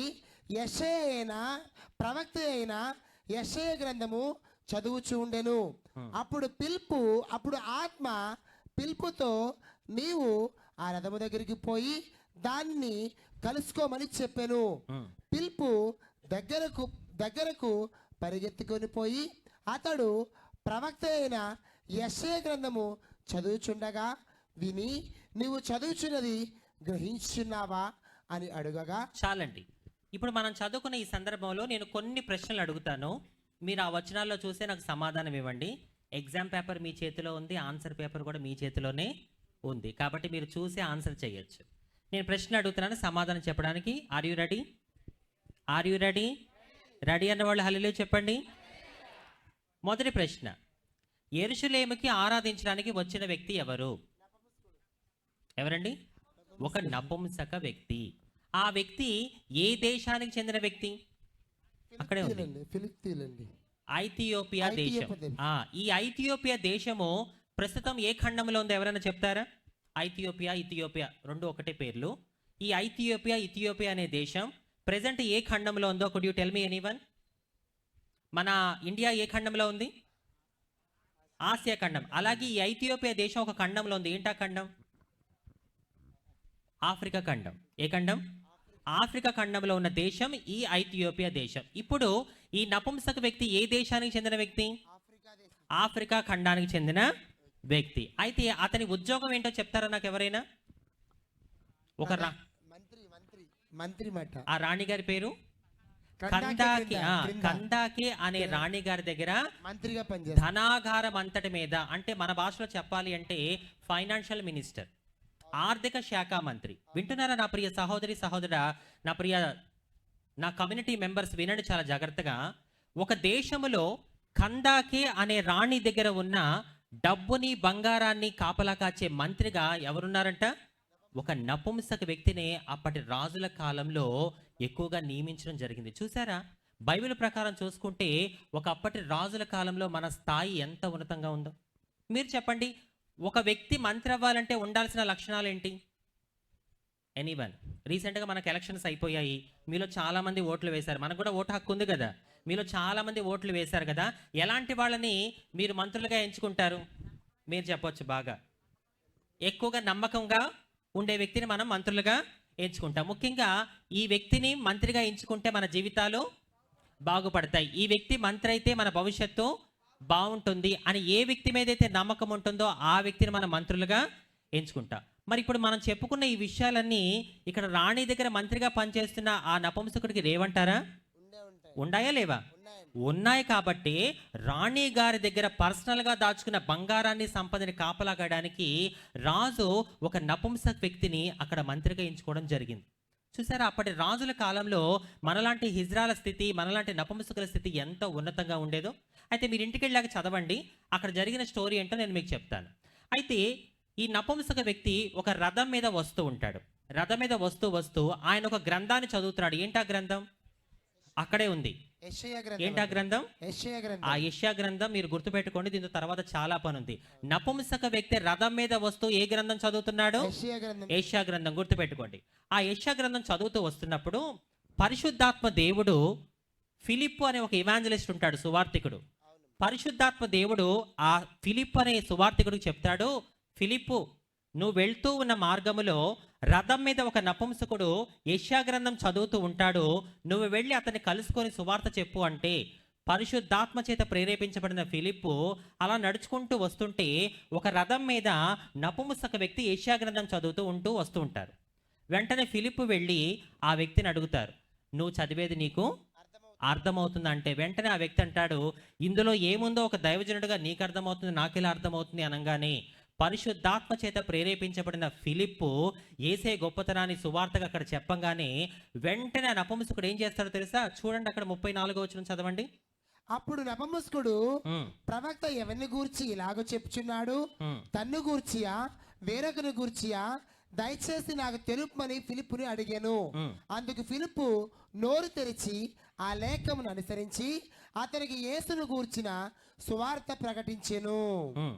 నెక్స్ట్, వారు త్రోవలో వెళ్ళుచుండగా నీళ్లు ఉన్న ఒక చోటకు వచ్చినప్పుడు నపుంసకుడు, ఇదిగో నీళ్లు, నాకు బాప్తిసమిచ్చుటకు ఆటంకమేమని అడిగి రథము నిలుపమని ఆజ్ఞాపించెను. పిలుపు, నీవు పూర్ణ హృదయముతోను విశ్వసించిన యెడల పొందవచ్చునని చెప్పాను. అతడు యేసుక్రీస్తు దేవుని కుమారుడని విశ్వసించున్నానని ఉత్తరమిచ్చెను. ఫిలిప్పు నపుంసకుడు ఇద్దరు నీళ్ళలో దిగిరి. అంతటా ఫిలిప్పు అతనికి బాప్తిసమిచ్చెను. చాలండి. చూసారా, ఎప్పుడైతే పరిశుద్ధాత్ముడి చేత ప్రేరేపించబడిన ఫిలిప్పు ఆ నపుంసక వ్యక్తికి సువార్త చెబుతాడో వెంటనే ఆ నపుంసక వ్యక్తి ఏం చేస్తాడంటే, యేసయ్య ఇంత గొప్ప దేవుడా, ఇంత గొప్ప దేవుడా ఇంతవరకు నాకెవరు కూడా చెప్పలేదే, నేను ఒక రాణి గారి దగ్గర పెద్ద స్థానంలో ఉన్నాను, ఇదే నాకు మంచి జీవితం, ఇదే నాకు మంచి లైఫ్ అనుకున్నాను, కానీ యేసయ్య ఇంత గొప్ప దేవుడని ఇంతవరకు నాకెవరు కూడా చెప్పలేదని చెప్పి వెంటనే ఆ నపుంసక వ్యక్తి ఫిలిప్పుని ఏమడుగుతాడో తెలుసా? వీళ్ళు వెళ్తూ ఉంటే దారిలో నీళ్లు కనబడితే ఆ నీళ్లలో బాప్తిసం ఇస్తావా అని చెప్పి ఫిలిప్పుని అడుగుతాడు. ఫిలిప్పుని అడగంగానే వెంటనే ఫిలిప్పు పరిశుద్ధాత్మ చేత ప్రేరేపించబడి ఆ నీళ్లలోకి వాళ్ళిద్దరూ దిగంగానే పరిశుద్ధాత్మ చేత ఫిలిప్పు ఆ నపుంసక వ్యక్తికి బాప్తిసం ఇవ్వడం జరుగుతుంది. ఇక్కడ ఒక ప్రశ్న, ఫిలిప్పు నపుంసక వ్యక్తికి సువార్త చెప్పిన ఎన్ని రోజులకి బాప్తిసం తీసుకున్నాడు? ఒక నెల, ఒక వారం, ఒక 5 రోజులు, 3 రోజులు? ఎన్ని రోజులకి? వెను వెంటనే. గట్టిగా చప్పట్లు కొడుతూ కనపరచండి. వెను వెంటనే ఎప్పుడైతే యేసయ్య సువార్త ఆ నపుంసక వ్యక్తి విన్నాడో వెంటనే బాప్తిసం తీసుకున్నాడు. ఎందుకంటే ఈ క్షణం దేవుడు రాకడ వస్తే నేను చనిపోతే నా పరిస్థితి ఏంటి? కాబట్టి నేను గనక యేసు ప్రభుని నమ్ముకుంటే పరలోకంలో నాకు స్థానం వస్తుంది, జీవ గ్రంథంలో నా పేరు లిఖించబడుతుంది అని చెప్పి వెంటనే అక్కడ ఆ నపుంసక వ్యక్తి ఫిలిప్పు ద్వారా బాప్తిసం తీసుకోవడం జరుగుతుంది. ఇప్పుడు మీరు చెప్పండి, ఫిలిప్పు అనే దైవజనుడు ఈ దైవజనుడి దగ్గరికి నపుంసక వ్యక్తి వచ్చారా, ఈ వ్యక్తి ఆ వ్యక్తి దగ్గరికి వెళ్ళాడా? చెప్పండి. ఈ ఇవాంజలిస్ట్, ఈ దైవ సేవకుడు ఎవరి దగ్గరికి వచ్చారు? తన సొంతంగా వచ్చారా? ఎవరైనా చెప్పారా ఆయనకి? ఎవరు చెప్పారు? పరిశుద్ధాత్మ దేవుడు ఫిలిప్పుని ప్రేరేపించి ఆ నపుంసకుడికి సువార్త చెప్పి ఆ వ్యక్తికి రక్షణ ఇప్పించడం జరుగుతుంది. హల్లెలూయా, హల్లెలూయా. బైబిల్ మొత్తములో మీరు చదివితే, ఈ బైబిల్లో 66 పుస్తకాలు ఉన్నాయి. 66 పుస్తకాలు మొత్తం మీరు చదివితే హిజ్రాలకి నపుంసకులకి బాప్తిసం ఉంది అని చెప్పి చాలా స్పష్టంగా నిరూపితమైంది. చప్పట్లు కొట్టండి గట్టిగా దేవునికి. హల్లెలూయా, హల్లెలూయా. మన హిజ్రాలు అనే వాళ్ళకి కూడా బాప్తిసం ఉంది, నపుంసకులకి కూడా బాప్తిసం ఉంది అని చెప్పి బైబిల్ చాలా స్పష్టంగా చెప్తుంది. నాకు చాలా ఆశ్చర్యం అనిపిస్తుంది. ఈ ఫిలిప్పు స్థానంలో నాకు దైవజనులు జాన్ ప్రసాద్ గారు కనిపిస్తూ ఉంటారు. ఎందుకంటే ఈరోజు ఇంతమంది హిజ్రాలని మరి గ్యాదర్ చేసి మీటింగ్ పెట్టడం అంటే రానున్న దినాల్లో దేవుడు వారిని ఒక ఫిలిప్పుగా మన మధ్యలో వాడుకొనును గాక. ఆమేన్, హల్లెలూయా. నేనైతే బలంగా నమ్ముతున్నాను, వారి ఆశకి తగిన విధంగా యేసు నామములో అనేక మంది మన కమ్యూనిటీ వారు వారి చేతుల మీదుగా బాప్తిసం తీసుకునే కృప దేవుడు వారికి దయచేయును గాక. ఆమేన్. హల్లెలూయా.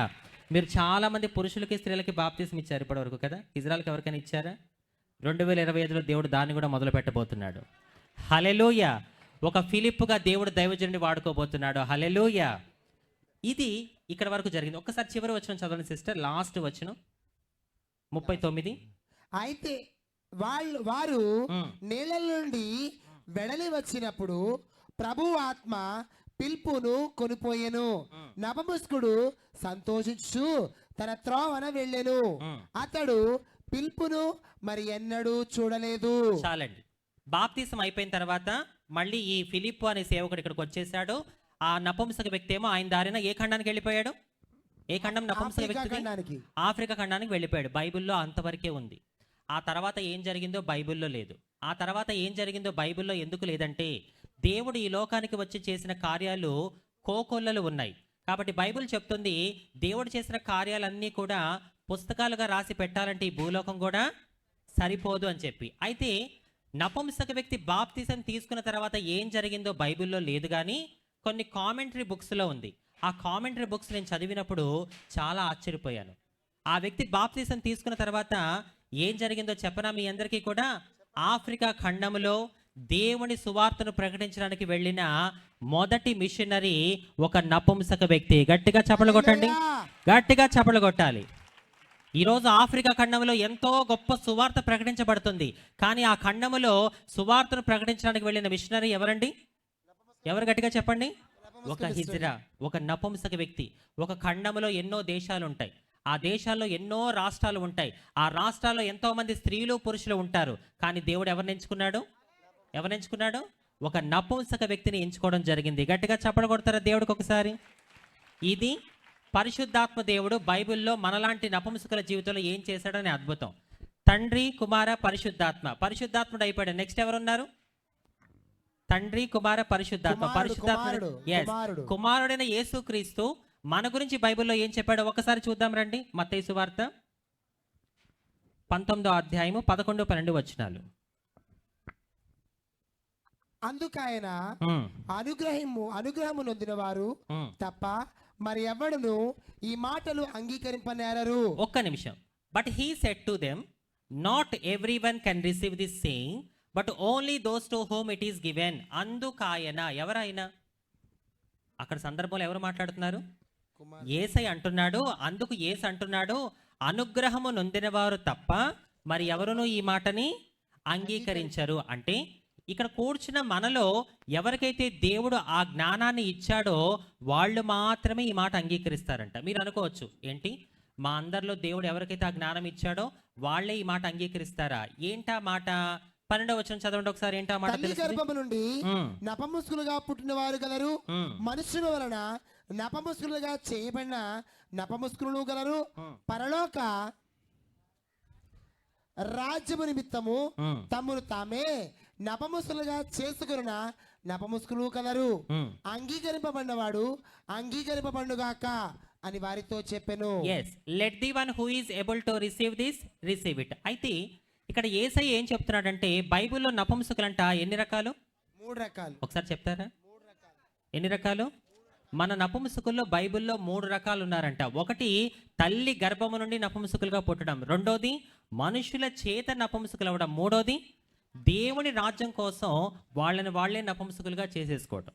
సో మీరు అడగొచ్చు, అంజలి యేసే చెప్పిన ఈ 3 రకాల నపుంసకులు ఎవరు అంటే ఇది చాలా పెద్ద సబ్జెక్ట్ కాబట్టి దేవుడు అవకాశం ఇస్తే మళ్ళీ మీ మధ్యలోకి వచ్చినప్పుడు చెప్తాను. అయితే ఇక్కడ కూర్చున్న మనం అందరము కూడా మొదటి రకమైన తల్లి గర్భము నుండి నపుంసకులుగా పుట్టాము. మనము పుట్టుకతోనే చాలా వరకు ఇక్కడ ఉన్న వాళ్ళు పుట్టుకతోనే మనము హిజ్రాలుగా నపుంసకులుగా పుట్టడం జరిగింది. ఈ మాట ఎవరు చెప్తున్నారు? కుమారుడైన యేసుక్రీస్తు చెప్తున్నాడు. అయితే ఇక్కడ ఒక చాలా అద్భుతమైన విషయం ఏంటంటే, ఎవరైతే పుట్టుకతోనే నపుంసకులుగా పుట్టి కుటుంబానికి, స్నేహితులకి, బంధువులకి అందరికీ దూరం అయిపోయి కుమిలిపోతున్నారో వాళ్ళ గురించి దేవుడు ఎంతో చక్కటి మాట మన పరిశుద్ధ గ్రంథంలో రాయడం జరిగింది. హల్లెలూయా, హల్లెలూయా. ఇక్కడున్న మీలో ఎవరైనా బాధపడుతున్నారా?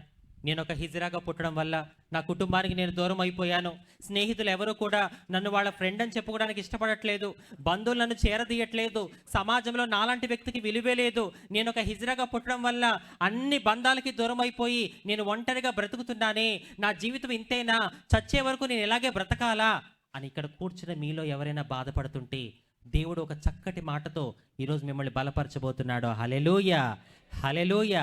ఎవరైతే తల్లి గర్భము నుండి పుట్టుకతోనే హిజ్రాలుగా నపుంసకులుగా పుట్టి అన్ని బంధాలకి దూరం అయిపోయి ఒంటరిగా బ్రతుకుతారో వాళ్ళ గురించి సృష్టికర్త అయిన యెహోవా దేవుడు ఏం చెప్తున్నాడో ఒకసారి చూద్దామా మనము? నేను ఇందాక గుర్తుపెట్టుకోమన్నాను. ఎస్, అక్కడ రథం మీద నుండి ఒక నపుంసక వ్యక్తి వస్తున్నాడు. ఆ వ్యక్తి ఏ గ్రంథాన్ని చదువుతున్నాడు? ఆ యెషయా గ్రంథంలో ఒక మాట ఉంది, చూడండి ఒకసారి. యెషయా గ్రంథము 56వ అధ్యాయము 3 నుంచి. పరిశుద్ధాత్ముడు అయిపోయాడు, కుమారుడు అయిపోయాడు, ఇప్పుడు ఎవరున్నారు? తండ్రి అయిన యెహోవా దేవుడు మన గురించి బైబిల్లో ఏం చెప్పాడో నేను చూపించి ముగిస్తాను రండి.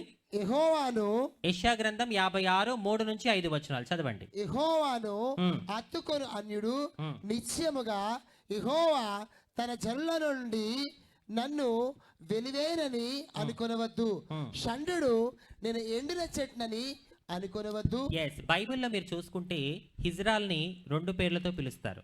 ఒకటి నపుంసకులు, 2 షండులు. హిజ్రా అనేది హిందీ, ఉర్దూ భాషలో పిలిచే ఒక పదం అవుతుంది. ఇప్పుడు ఫర్ ఎగ్జాంపుల్కి తెలుగులో అమ్మాయి అన్నాం, ఇంగ్లీష్లో గర్ల్, హిందీ మే క్యా బోల్తే? थोड़ा जोर से बोलो ना.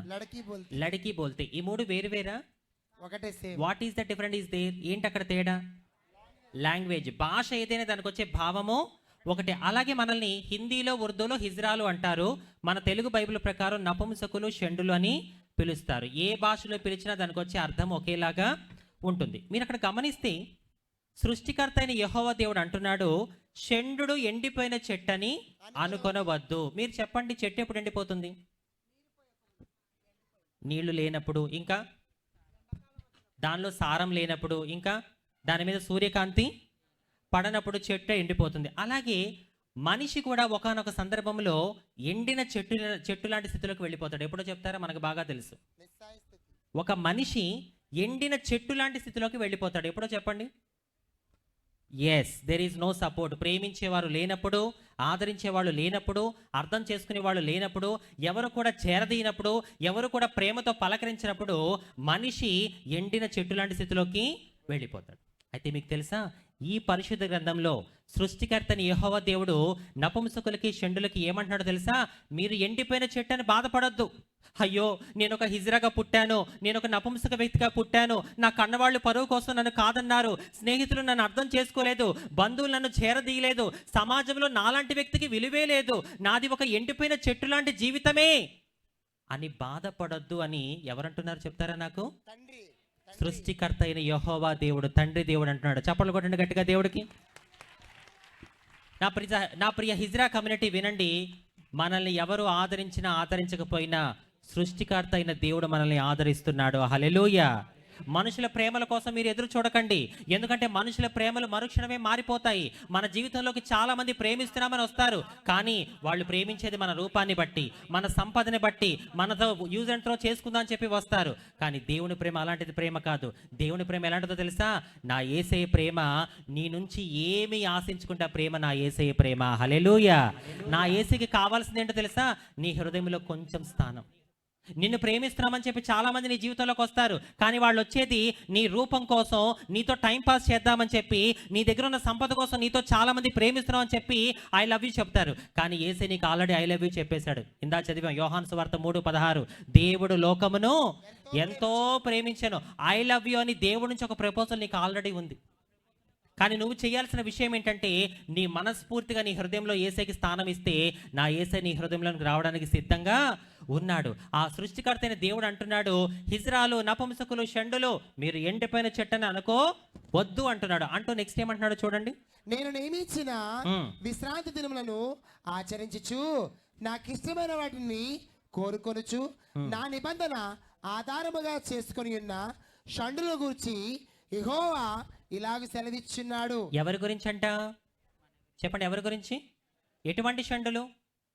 అందరి గురించి లేదు అక్కడ, చాలా జాగ్రత్తగా వినాలి. ఎస్, అందరి గురించి లేదు.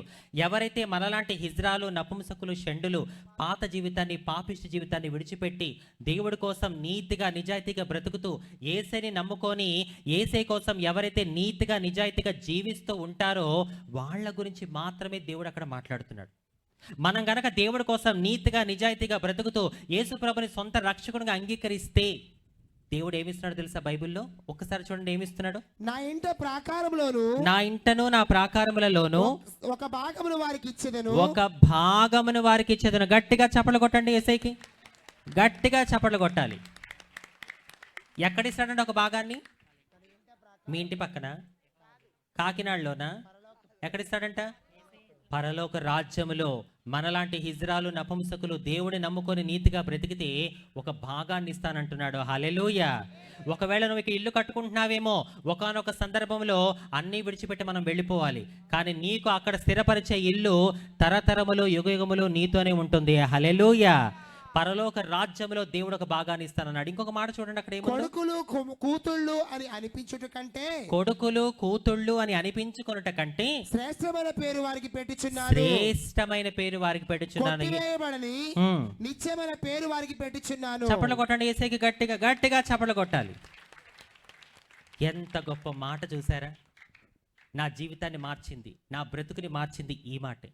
ఎస్, నా బ్రతుకుని మార్చి, నేను ఇందాక చెప్పాను, నా బ్రతుకుని మార్చింది నా కులం కాదు, నా కుటుంబం కాదు, ఈ సమాజం కాదు.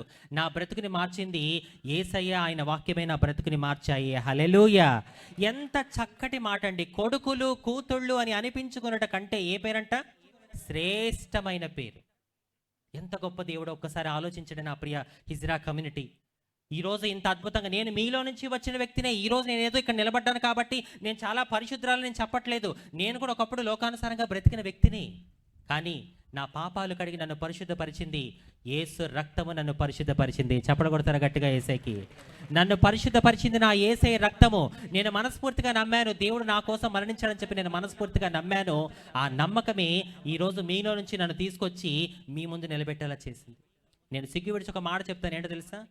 ఈ సమాజం మనల్ని ఎప్పుడు అనే మాట, నీదొక ఆడా కాని మగా కాని తేడా జీవితం, చెక్క, 0.5, 50-50, ఇవన్నీ చిన్నప్పటి నుంచి మనం విని విని విసిగిపోయిన మాటలే. ఎవరైనా మనల్ని అలా అంటున్నా మనకి పెద్దగా ఫరక్ పడదు, ఎందుకంటే చిన్నప్పటి నుంచి విని విని అలవాటు అయిపోయింది కదా. నాన్ కమ్యూనిటీకి ఏంటంటే కష్టాలు అనేవి చుట్టాలు అప్పుడప్పుడు వచ్చి వెళ్తూ ఉంటాయి, కానీ మన హిజ్రాలకి సమస్యలు అనేవి సొంతిళ్ళు ఎప్పుడు మనతోనే ఉంటాయి. చిన్నప్పటి నుంచి చెక్క, 0.5, 50-50 అని చెప్పి ఇలాంటి రకరకాల మాటలు విని మనం ఎన్నిసార్లు బాధపడ్డామో మనకు తెలుసు. సమాజం అంటుంది నువ్వు ఆడా కాదు మగా కాదు తేడా. ఇది మనుషులు మనకి పెట్టిన పేరు, కానీ మనిషిని చేసిన దేవుడు ఏమంటున్నాడు తెలుసా? మీరు నన్ను నమ్ముకుంటే మనుషులు మిమ్మల్ని ఆడా కాదు మగా కాదు తేడా అన్నారు, కానీ మీరు గనక నన్ను నమ్ముకుంటే కొడుకుల కంటే కూతుళ్ళ కంటే ఏ పేరంట?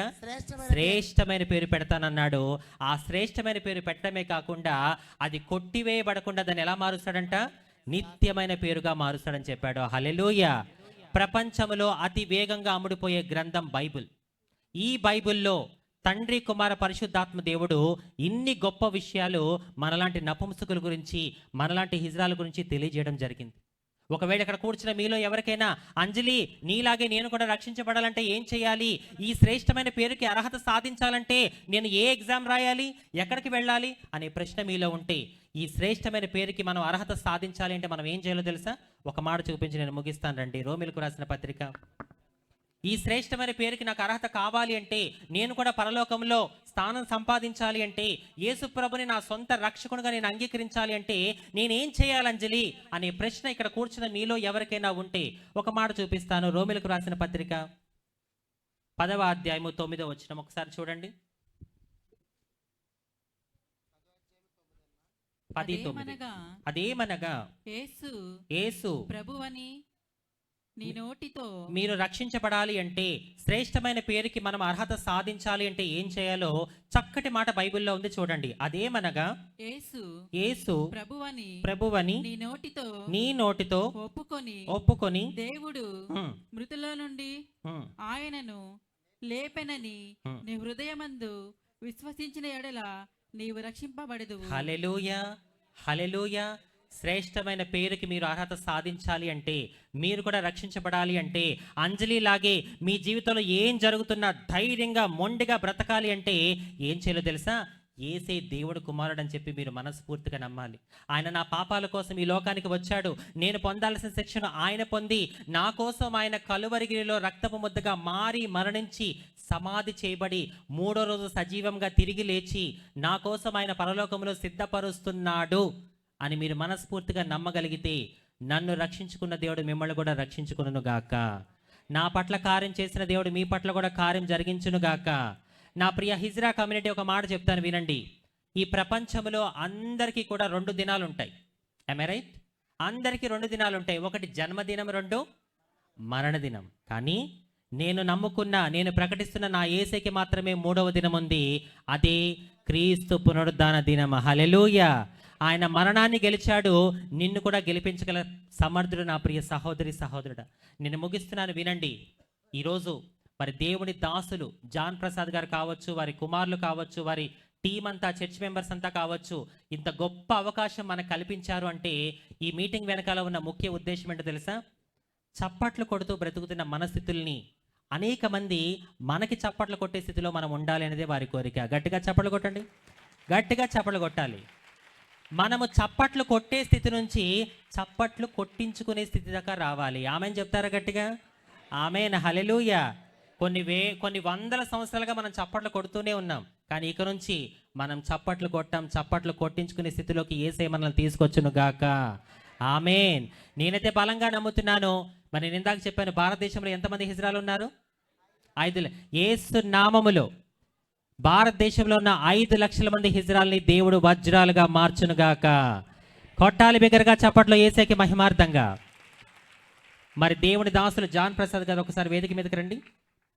పండు సిస్టర్ మీరు కూడా ఒకసారి రండి. కుమారమ్మ గారు ఒక్కసారి వేగంగా, సమయం చాలా అవుతుంది. మరి దేవుని దాసులు జాన్ ప్రసాద్ గారు ఎంతో ప్రయాసపడి మరి ఇంతమంది మన హిజ్రాలందరికీ కూడా ఇంత చక్కటి ప్లాట్ఫామ్ ఇచ్చినందుకు మరి వారు మనల్ని గౌరవించారు. మనం కూడా మన తరపు నుంచి వారిని గౌరవిద్దామా వద్దా? గౌరవించాలా లేదా? మరి కుటుంబం కాదని, స్నేహితులు కాదని, బంధువులు కాదని, సమాజం కాదని బ్రతుకుతున్న మన జీవితాల్ని ఈరోజు దేవుని దాసుడు క్రీస్తు ప్రేమతో మనల్ని అంగీకరించి మనకి ఇంత గొప్ప అవకాశం కల్పించినందుకు ఒక్కసారి దైవజనులు బట్టి చప్పట్లు కొడుతూ దేవుని కనపరచండి గట్టిగా. వారిని మన హిజ్రా కమ్యూనిటీ తరపు నుంచి మరి మన కుమారమ్మ గారు, అలాగే మన పండు గారు, ఇంకెవరైనా ఒక 2-3 పిలవండి పెద్దవాళ్ళని. రేవతి, హాస్ని, మధుర రండి. శృతి, లిదియా రామ్మ. మరి వారు మన కోసం చక్కగా ఇంత మీటింగ్ ఏర్పాటు చేశారు, మంచి రుచికరమైన భోజనాన్ని ఏర్పాటు చేశారు. గిరిజా చెల్లి ఎస్, గిరిజా మనందరికి మంచి మంచి గిఫ్ట్లు కూడా ఏర్పాటు చేశారు. ఒక్కసారి మన కమ్యూనిటీలో ఉన్న వాళ్ళు ఒక 4-5 చాలు.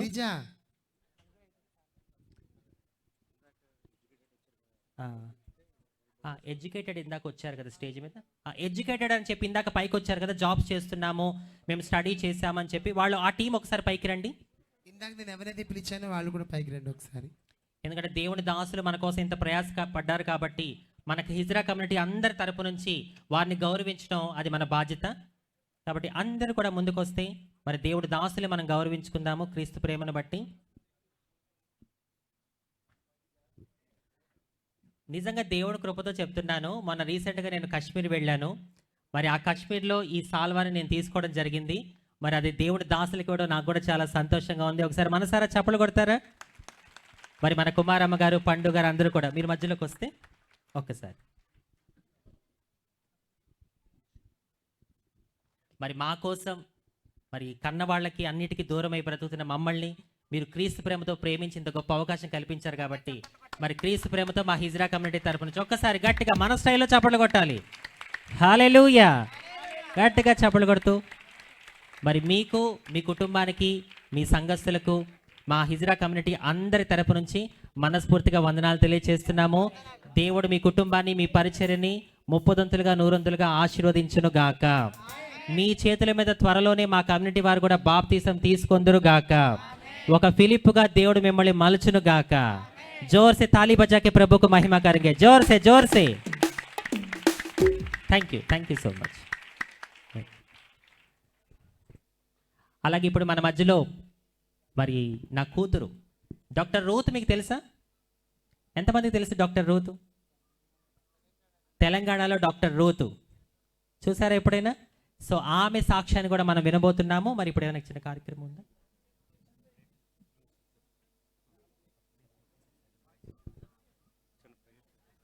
జస్ట్ ఒక మీడియా వాళ్ళు కూడా వచ్చారు, వాళ్ళకి చిన్న బయట ఇచ్చేసి మనం డాక్టర్ రూత్ గారి టెస్ట్ మనీని విందాము. అలాగే మరి మన హిజ్రాల్లోంచి ఆమె మొదటి డాక్టర్గా, భారతదేశంలో మరి ఎండి చేస్తున్న మొదటి డాక్టర్గా తను ఉండడం నిజంగా చాలా గొప్ప విషయం. ఒకసారి రూత్ను బట్టి చప్పట్లు కొడుతూ ఏమని కనపరచండి. మరి ఎలా మన కమ్యూనిటీలో నుంచి తన డాక్టర్ అయ్యారు, తన లైఫ్ జర్నీ గురించి తన త్వరలోనే చెప్పబోతున్నారు. ఒక చిన్న ప్రార్థన మీకోసం చేయాలనుకుంటున్నాను. అందరూ లేచి నిలబడండి. అందరూ లేచి నిలబడి రెండు చేతులు ఆకాశం వైపు చూపించి, రెండు చేతులు ఆకాశం వైపు చూపిస్తూ దేవుని స్తుతిస్తారా? దేవా నీకు స్తోత్రం నాయన. నిషేధించబడిన రాయి, మూలకు తలరాయి అన్నట్టుగా అందరూ కళ్ళు మూసుకోవాలి, ఎవరు కళ్ళు తెరవద్దు. మనం కళ్ళు తెరుస్తున్నామంటే దేవుడికి మనం విలువ ఇవ్వట్లేదు. కాబట్టి దయచేసి అందరూ కళ్ళు మూసుకోవాలి. దేవుడు మన పక్కన ఉన్నాడు, మన ముందు ఉన్నాడని నమ్మి, నేను దేవుడి ముందు నుంచున్నాననే భయంతో, భక్తి శ్రద్ధలతో చాలా శ్రద్ధగా కళ్ళు మూసుకొని రెండు చేతులు ఆకాశం వైపు చూపించి, అయా నీకు వందనాలు నాయనా. మా కాకినాడ ప్రాంతంలో ఈ హిజ్రా ఐక్య క్రిస్మస్ని ఇంత అద్భుతంగా జరిగించినందుకు నీకు స్తోత్రం యేసయ్యా. నువ్వు ఇచ్చిన అనుకూలమైన వాతావరణాన్ని బట్టి నీకు స్తోత్రం. ఈ రోజుల్లో ఎప్పుడు వర్షం పడుతుందో తెలియట్లేదు, కానీ ఈ మీటింగ్ కోసం నీ కృపని ఆకాశానికి గొడుగుగా మలిచి వర్షం కూడా ఆపి ఇంత అద్భుతంగా ఈ మీటింగ్ జరిగించినందుకు నీకు వందనాలు యేసయ్యా. అయ్యా మరి దైవజనులు జాన్ ప్రసాద్ గారు, వారి కుటుంబం, వారి సంఘము, ఎంతోమంది సేవకులు ప్రయాసపడి ఇంతమంది హిజ్రాలని మరి కాకినాడలో ఇలా గ్యాదర్ చేసి మీటింగ్ పెట్టడం మాకు చాలా సంతోషంగా ఉంది. అవును, నిజమైన ప్రేమ యేసయ్య ప్రేమ అని చెప్పి మేము మనస్ఫూర్తిగా నమ్ముతున్నాము. యేసయ్య నా హృదయంలోనికి వస్తావా?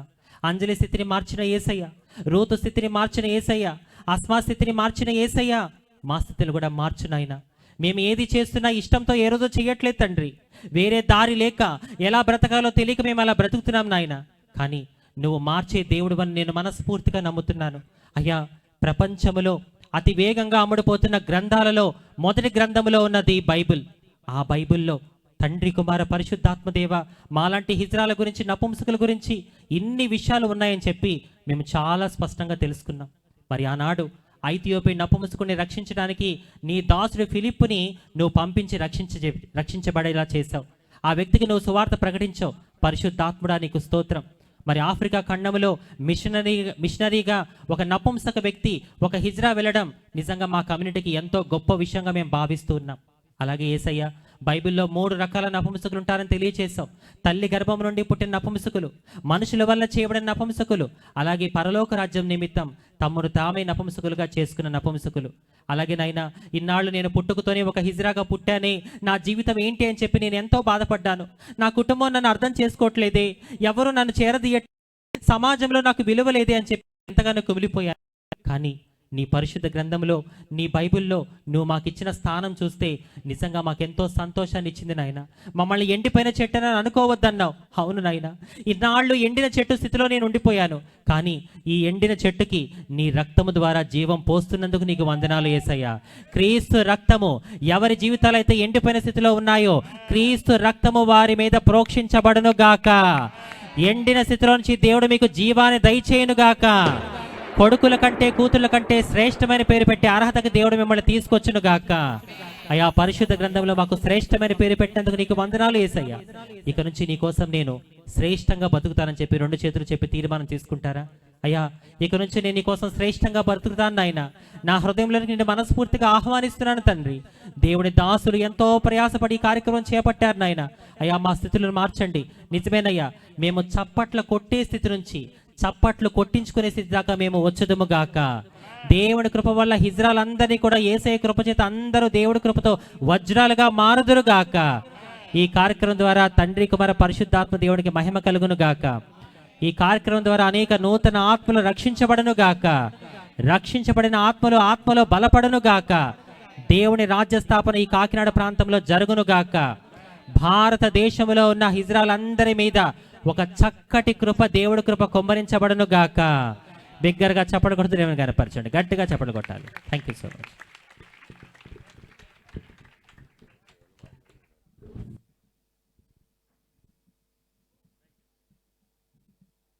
చెక్ హల్లెలూయా. మీరు ఎలా ఉండండి, ఒక నిమిషం వాయిస్ ఇచ్చేస్తా.